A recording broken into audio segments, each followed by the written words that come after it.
വയനാട്ടിൽ വീണ്ടും കാട്ടാന ആക്രമണം. കാട്ടിക്കുളത്ത് വെച്ചാണ് ജിജീഷിനെ ആന ആക്രമിച്ചത്. ജിജീഷിനെ ആശുപത്രിയിലേക്ക് കൊണ്ടുപോയി. വിവരങ്ങളുമായി അർജുൻ PS ചേരുകയാണ്. അർജുൻ, വയനാട്ടിൽ വീണ്ടും കാട്ടാന ആക്രമണം റിപ്പോർട്ട് ചെയ്യുകയാണ്. അവിടെ നിന്ന് ലഭിക്കുന്ന ഏറ്റവും പുതിയ വിവരം എന്താണ്? ഗേറ്റിന് സമീപത്ത് വെച്ച് കാട്ടാന ജിജീഷിനെ ആക്രമിക്കുന്നത്. KSEB ജീവനക്കാരനാണ് ജിജീഷ്. ഈ തന്റെ പണി കഴിഞ്ഞതിന് ശേഷം അദ്ദേഹം വീട്ടിലേക്ക് ഇരുചക്ര വാഹനത്തിൽ മടങ്ങുകയായിരുന്നു.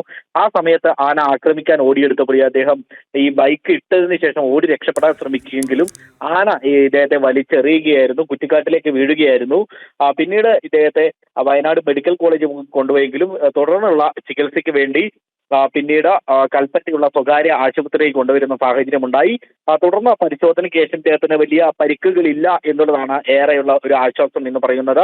ഇദ്ദേഹത്തിന്റെ കഴുത്തിന് ചെറിയ ഒരു പൊട്ടലുണ്ട്. ആ ചെറിയൊരു പൊട്ടലല്ലാതെ തോളലിന് ഒരു ചെറിയ പൊട്ടലുണ്ട്. ആ പൊട്ടലല്ലാതെ മറ്റ് പരിക്കുകളൊന്നും ഇല്ല എന്നുള്ളതാണ് ഏറെ ആശ്വാസകരം. ദേവിക. ശരി അർജുൻ.